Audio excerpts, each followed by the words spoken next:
সবার হৃদয়ে বিরাজমান প্রভু পরমাত্মাকে আমার প্রণাম। আমরা গত পর্বে দেখেছি তুলসীদাসজি বলেছেন মহাদেব মাতা পার্বতীকে রাম নামের মহিমা সম্পর্কে কি বলেছেন।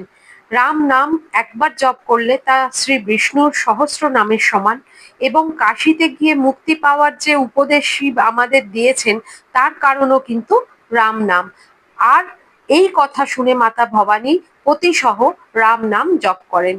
আজকের স্তুতি হরেষে হেতু হেরি हर ही को किय भूषण तिय भूषण ती को नाम प्रभाव जान सिबनी को कालकूट फलु दिन ही अमी को। हर्षे हेतु हेरी हर ही को, হেতু হেরি মানে রাম নামের প্রতি মাতা পার্বতীর হৃদয়ে প্রীতি দেখে, হর্ষে মানে হর্ষিত, হর হি কো মানে শিবের হৃদয়।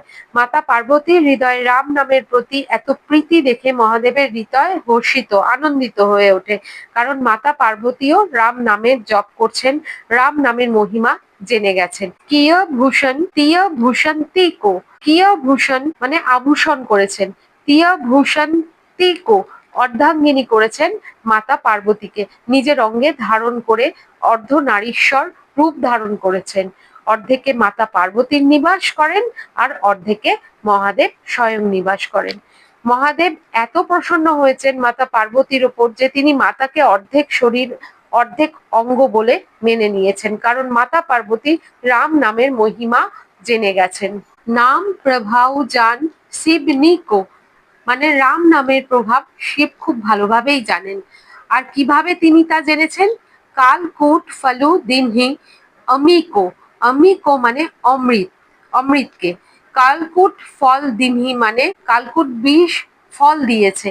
সাগর মন্থনের সময় তার থেকে বিষ বেরিয়েছিল, এবার সেই বিষকে কে পান করবে? যে পান করবে সে তো মরে যাবে। সেই বিষের নাম ছিল কালকূট। সংসারে যত বিষ আছে তার মধ্যে সবচেয়ে ভয়ঙ্কর বিষ হলো কালকূট। ভগবান শিব সেই বিষ পান করেন, আর রাম নামের মহিমার কারণে সেই বিষ তার ওপর কোনো প্রভাব ফেলেনি। সেই বিষ তার গলাতেই থেকে গেছে আর অমৃতে পরিণত হয়েছে। রাম নামের প্রভাবে কালকূট বিষ অমৃতে পরিণত হয়েছে। আর এই নাম মহিমার কারণেই কত ভক্ত বিষ দেওয়া হলেও তাদের সেটা অমৃতে পরিণত হয়ে গিয়ে তাদের রক্ষা করেছে। ভক্তিমতী মীরাবাইকে বিষ দেওয়া হয়, আর সেই ভয়ঙ্কর বিষে প্রভাবে তার শরীরে কোনো পরিবর্তন আসেনি, কারণ সেই বিষ অমৃতে পরিণত হয়ে গিয়েছিল। কি কারণে? নামের প্রভাবে, নামের প্রতাপে। তো প্রহ্লাদ শুধুমাত্র নামের প্রভাবেই রক্ষা পেয়েছেন, রাক্ষস দ্বারা কিন্তু মারা যাননি। তাই সেই রাম আসলে কে সেটা তুলসীদাসজি আগের স্তুতিতেই স্পষ্ট করে বলে দিয়েছেন যে বন্দো নাম রাম রঘুবর কো হেতু কিসানু ভানু হিমকর কো। আমি সেই রামের বন্দনা করছি যিনি দশরথের পুত্র রূপে এই পৃথিবীতে এসেছেন, অথচ তিনি আসলে রঘুনাথজি। তাহলে এই রাম নাম আসলে সেই পরম সত্তার নাম। তাহলে সেই রাম নামের মহিমা হৃদয়ে ধারণ করে হৃদয়পূর্বক সেই রাম নামে ডুবে যাওয়ার প্রয়াস প্রত্যেক ভক্তকে করতে বলছেন তুলসীদাসজি।